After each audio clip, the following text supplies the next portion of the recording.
why I'm software agnostic.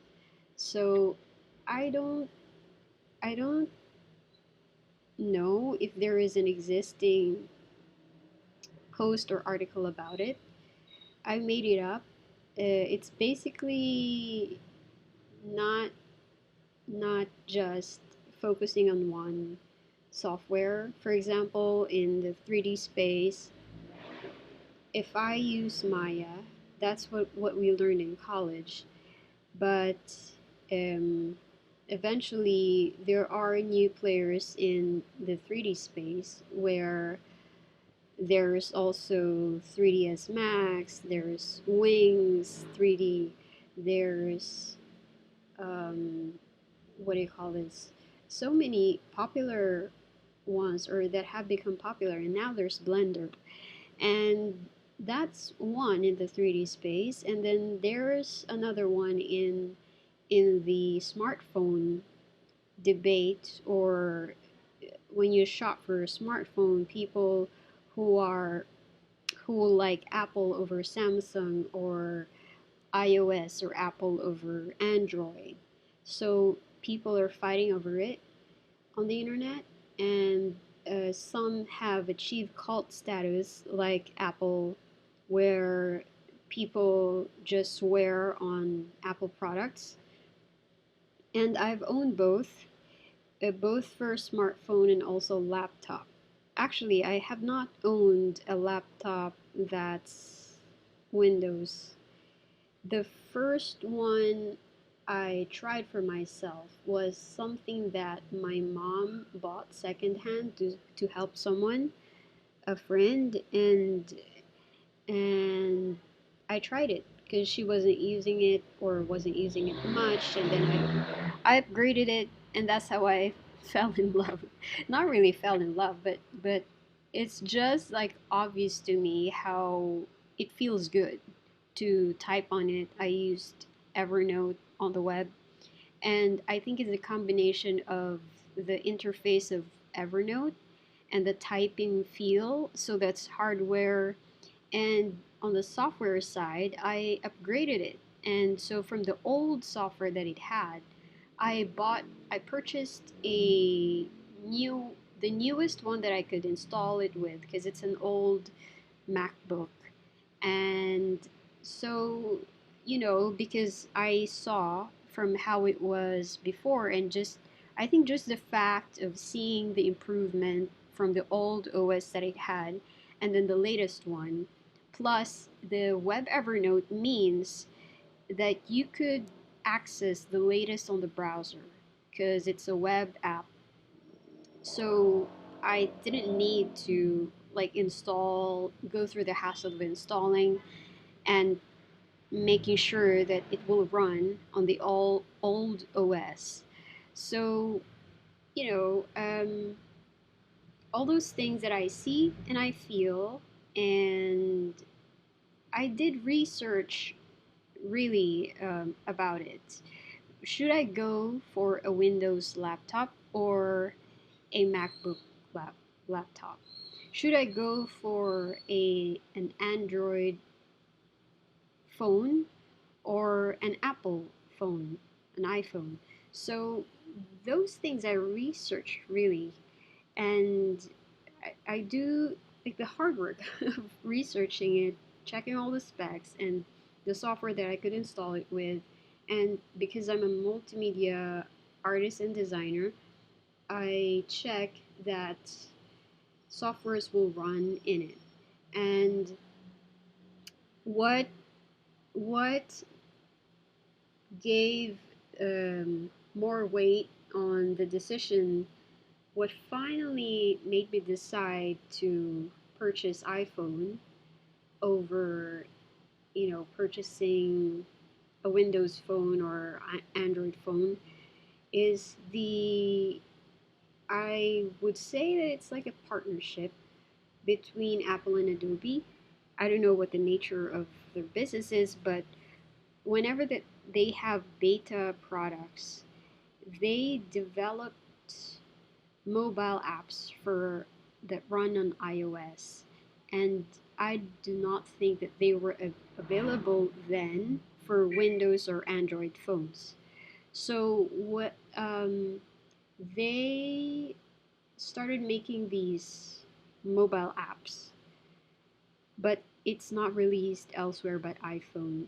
So that to me is a clear differentiator why I would choose iPhone or why I choose iPhone over a Windows phone. So it's related to the work that I do and access. What can I access with iPhone that is not available on Windows or Android? So I think by now some of their apps are already available on also Windows or Android phones. But that made iPhone for me a clear win.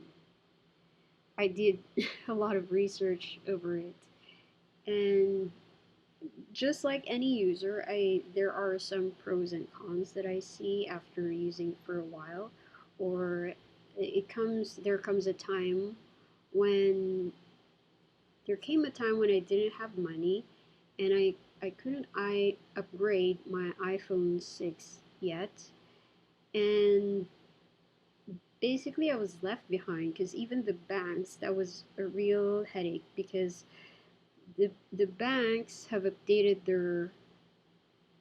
their apps, and it wasn't available for users that didn't have the latest phone. That's a big problem. So I couldn't access my bank through my phone or even the web.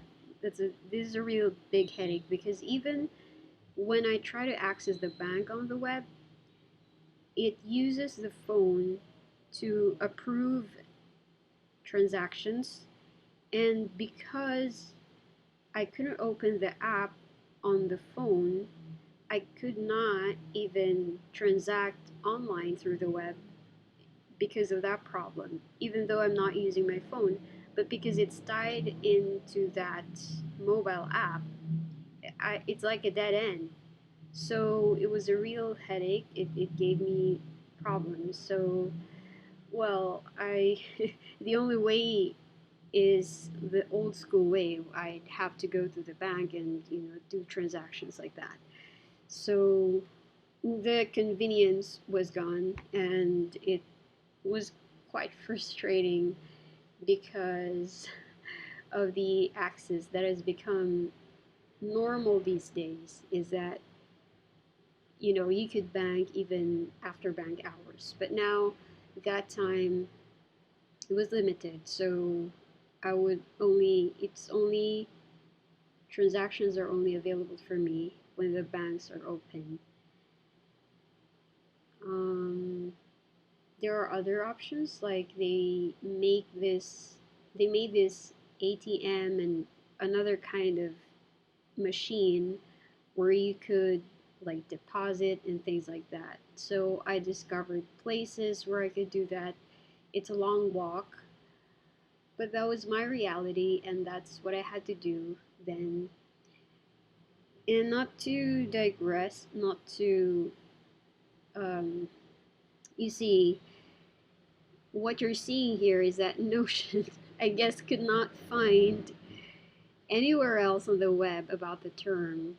It's something I made up.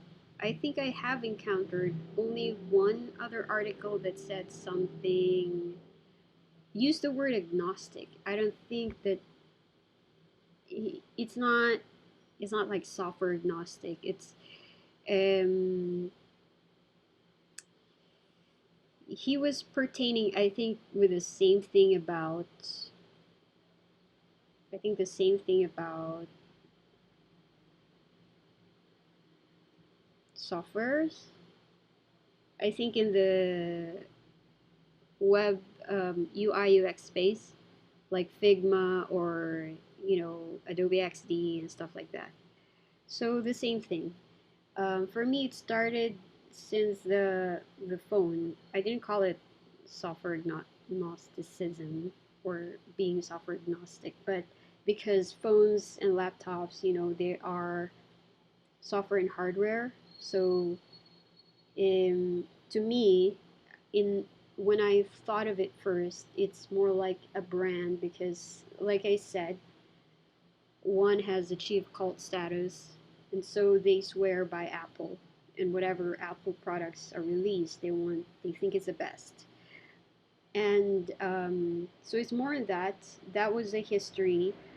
What why I think that it's so elementary to fight over this Windows or Android or iPhone because I have owned both, and so I also know that some people have two or more than one or two phones at their disposal, and like if you can afford it, if you have access to it, try both, and you can see it's clearer to you what this is best for, what is, and you don't have to like religiously stick to one brand. Like I have a Sony camera, digital camera. It's a mirrorless camera, digital camera, and they also make the same things that Sony products communicate with each other. They do it in such a way, just like Apple products do. I wouldn't be surprised if Samsung does the same thing. I think they would do because look, Sony does it, Apple does it, and it's really the communication of these products. And you don't have to own everything Sony to appreciate the one product you have that is Sony. So mine is a so for example, if I own a mirrorless digital camera that's Sony, I don't have to, stick to a Sony TV or Sony speakers and things like that. So you'll see that it's, um, we are different kinds of users, and for me, it makes sense not to not to swear by just one because um, it's not worth it to fight over which one is better or the dilemma that goes through it because I've had a lot of dilemma. Same thing with software. And so I decided if you're software agnostic, it's just you'll be able to access both and benefit from both. And so take the pros in one software and take the pros in the other software. Being aware also of the pros and cons because you research and why you would choose this software is because you've done some research. Are these the top three or top two, or there's a new player in town and then you want to test it out? So now that I am, uh, there's a lot more meaning to it for me because I'm in the UI and UX design space. So it helps also to be aware of these products. The best ones, there's a reason why they're the best. And let's talk about intuitiveness. The intuitive ones, I can relate that as well with learning 3D softwares. You can see that this could go on and on and on. So that's why I have to blog these things and find a focus because these things overlap and I I I would say that comes with experience because I have like 15 years of professional experience trying things like trying more than one 3D software, trying more than one note-taking app. I started with Evernote and then now I was converted to Notion. It's funny that I'm using those words, but uh, there are new players like ClickUp was amazing. I was blown away. So their goal was like to dominate or the one app that will sort of it's an all-in-one thing that you don't need Evernote, you don't need Asana, you don't need, like they try to dominate by or like push their product to be the number one because it's an all-in-one app.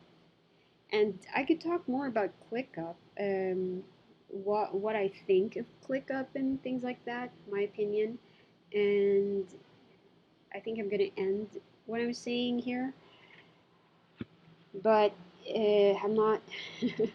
Maybe this is proof or a sign that I should start talking about it, and then because the internet, the AI cannot find anywhere else, so I'll give something for feed the internet so that AI can make suggestions, start making suggestions.